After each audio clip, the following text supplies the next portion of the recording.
Assalamualaikum warahmatullahi wabarakatuh. Perkenalkan, nama saya Betaliana Nagunadi dengan NIM 64250289. Di sini saya akan menjelaskan tentang persamaan garis lurus. Di sini yang pertama ada bentuk umum, yaitu fungsi linear adalah fungsi dalam pangkat tertinggi variabel 1 digambarkan sebagai garis lurus pada bidang kartesius. Untuk rumusnya sendiri yaitu ada y sama dengan a plus bx. Lalu parameter fungsi ini atau biasanya digambarkan dengan y, yaitu variabel dependent, lalu ada x variabel independen, lalu ada a atau konstanta atau panggal garis, lalu ada b ada koefisiensi atau gradian atau kemiringan. Lalu di sini ada studi kasus yang pertama, yaitu keseimbangan pasar, masalah permintaan dan penawaran. Diketahui kondisi pasar untuk suatu jenis barang adalah sebagai berikut. Fungsi permintaan QD sama dengan 19 min P pangkat 2, yaitu fungsi penawarannya itu QS sama 8 min 8 plus 2 P pangkat 2. Pertanyaannya, berapa harga P dan jumlah Q keseimbangan yang tercipta di pasar tersebut? Lalu di sini kita lanjut, yaitu penyelesaian pertama atau analisis keseimbangan. Langkah pertama yaitu syarat keseimbangan. Keseimbangan terjadi jika QD sama dengan QS. Maka 19 min P pangkat 2 sama dengan min 8 plus 2P pangkat 2. 27 sama dengan 3P pangkat 2, lalu P2 sama dengan 9, maka hasilnya adalah 3. Lalu untuk langkah yang kedua yaitu mencari kuantitatif, kita substitusikan yang P sama dengan 3 ke salah satu fungsi atau Q sama dengan 19 min buka tutup kurung 3 pangkat 2, lalu Q sama dengan 19 minus 9, lalu Q sama dengan 10. Jadi kesimpulannya, harga keseimbangan pasar adalah 3 dan jumlah keseimbangannya adalah 10 unit. Perkenalkan, nama saya Alisa Eka Nadifa, NIM saya 64250157. Di sini saya akan melanjutkan materi selanjutnya, yaitu barisan atau deret. Barisan adalah suatu susunan bilangan yang dibentuk menurut suatu urutan tertentu. Bilangan-bilangan yang tersusun tersebut disebut suku. Barisan terbagi menjadi dua, yaitu barisan aritmatika, yang artinya suatu barisan yang setiap sukunya memiliki selisih atau beda yang konstan dengan suku berikutnya atau sebelumnya. Yang kedua ada barisan geometri. Barisan geometri adalah susunan bilangan yang dibentuk menurut urutan tertentu, di mana susunan bilangan di antara dua suku yang berurutan mempunyai rasio yang tetap. Rasio yang tetap ini biasanya dilambangkan dengan huruf R. Lalu yang selanjutnya ada deret. Deret adalah penjumlahan dari suku-suku dalam sebuah barisan. Dengan kata lain, deret merupakan hasil penjumlahan elemen-elemen pada barisan yang terurut. Deret terbagi menjadi dua juga. Yang pertama, deret aritmatika. Deret aritmatika adalah jumlah dari suku-suku barisan aritmatika. Yang kedua, ada deret geometri, adalah jumlah dari suku-suku barisan geometri. Lalu yang selanjutnya saya akan membahas studi kasusnya, yaitu tentang model perkembangan usaha, di mana kasusnya tentang perusahaan produksi tempe. Nah, sebelumnya, model perkembangan usaha itu dipakai jika variabel-variabel tertentu dalam kegiatan usaha seperti produksi, biaya, pendapatan, penggunaan tenaga kerja, dan penanaman modal berpola seperti deret hitung, maka prinsip-prinsip deret dapat digunakan untuk menganalisis perkembangan variabel tersebut. Artinya, variabel-variabel tersebut bertambah secara konstan dari satu periode ke periode berikutnya. Lalu kita lanjut ke studi kasusnya, yaitu perusahaan Homemade memproduksi 4.000 tempe di bulan pertama. Karena penambahan tenaga kerja, produksi meningkat tetap sebesar 500 buah per bulan. Yang ditanyakan adalah berapa jumlah produksi pada bulan kelima, dan juga berapa total produksi yang telah dihasilkan sampai bulan kelima. Nah, cara penyelesaiannya kita harus tahu dulu ini adalah model perkembangan usaha di mana berisi deret aritmatika. Berarti pertama-tama kita harus mencari produksi pada bulan kelima atau U5. Nah, mencari U5 menggunakan rumus UN sama dengan A tambah N kurang 1 kali B, di mana UN-nya adalah suku ke N-nya adalah banyaknya suku, dan juga B adalah beda atau selisih. Lalu kita masukkan ke rumusnya, berarti U5 sama dengan A-nya adalah 4.000 karena produksi bulan pertama yang 4.000, ditambah kita mencari U5, berarti 5 kurang 1, bedanya adalah 500, karena penambahan tetap per bulan. Lalu 5 sama dengan 4.000 ditambah 4 kali 500, 2.000, berarti U5-nya adalah 6.000. Lalu selanjutnya kita harus mencari total produksi keseluruhan pada bulan kelima, yaitu menggunakan rumus SN sama dengan N per 2 dalam kurung A tambah UN, karena kita sudah mencari U5. Berarti tinggal masukin ke rumus, N-nya adalah 5, berarti 5 per 2 dikali A-nya adalah 4.000 dan UN-nya adalah 6.000, jadi 10.000. Berarti 5 per 2 adalah 2,5 dikali 4.000 tambah 6.000, yaitu 10.000. Berarti hasilnya adalah 25.000. Total produksi pada bulan kelima keseluruhan adalah 25.000. Jadi, produksi pada bulan kelima adalah 6.000 dan total produksi pada bulan kelima adalah 25.000. Perkenalkan, nama saya Zahra Nuranida dengan NIM 64252188. Di sini saya akan menjelaskan studi kasus selanjutnya, yaitu tentang pinjaman bank. Ini termasuk model bunga majemuk. Untuk studi kasusnya itu adalah jika seorang nasabah meminjam uang sebesar 8 juta rupiah dengan tingkat bunga 5% per tahun untuk jangka waktu 2 tahun. Untuk pertanyaannya, berapa jumlah seluruh uang yang harus dikembalikan nasabah tersebut pada saat pelunasan di akhir tahun kedua? Yang pertama, kita harus mencari dulu apa yang diketahui dari soal tersebut, yaitu ada modal awal atau jumlah pinjaman pokok, itu dilambangkan dalam huruf P, senilai 8 juta rupiah.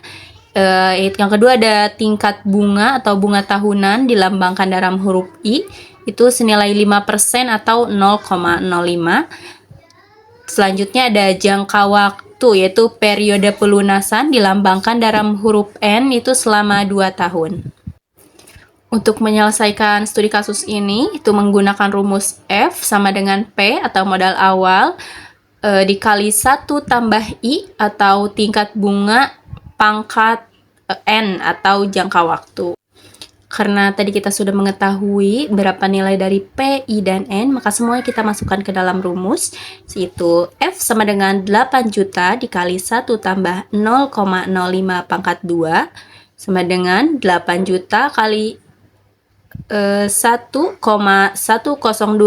itu merupakan dari hasil 1 tambah 0,05 di pangkat 2. Jadi total hasilnya itu adalah 8.820.000.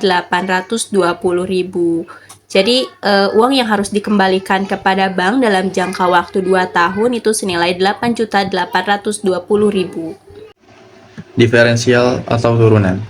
Pada slide ini kita akan membahas konsep diferensial atau turunan dalam matematika ekonomi. Turunan digunakan untuk mengukur seberapa cepat suatu variabel berubah terhadap variabel lainnya.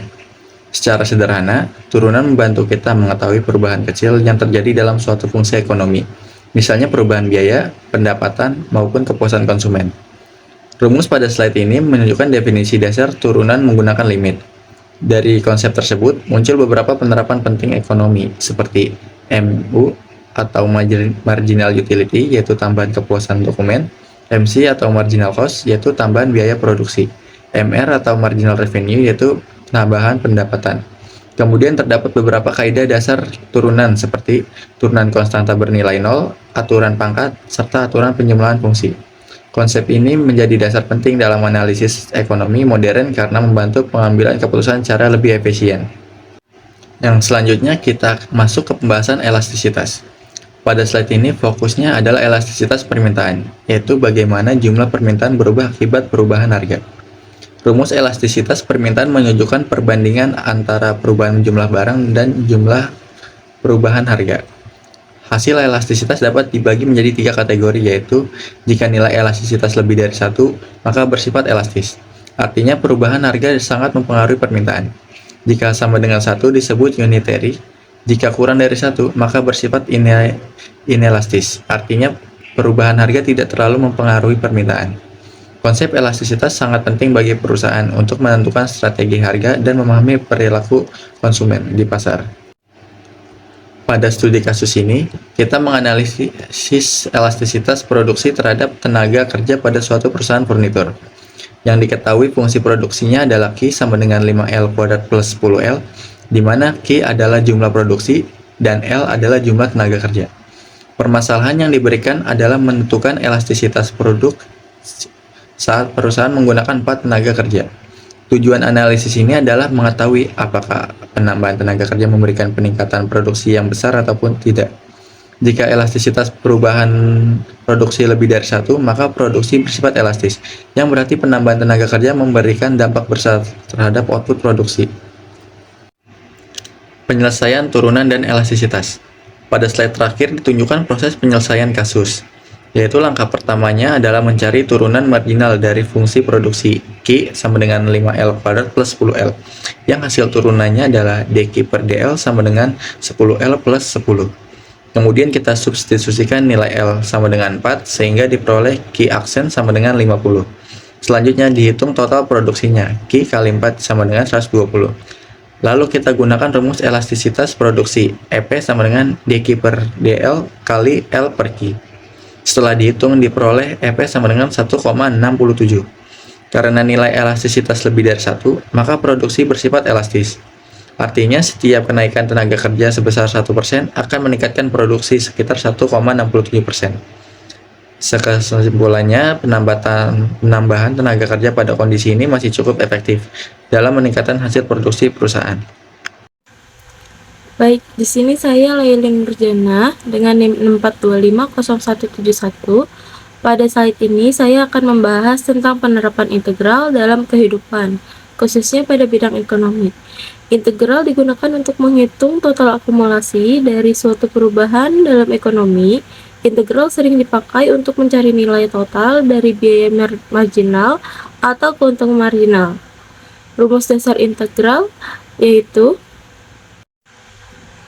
integral dari fungsi fx menghasilkan fungsi asal fx ditambah konstanta.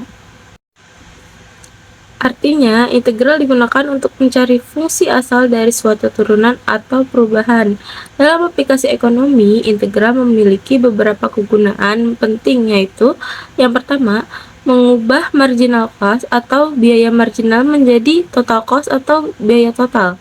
Yang kedua, menghitung surplus konsumen, yaitu keuntungan yang diperoleh pembeli karena membayar lebih murah dari harga yang mampu mereka bayar. Yang ketiga, menghitung surplus produsen, yaitu keuntungan tambahan yang diperoleh penjual dari hasil penjualan barang.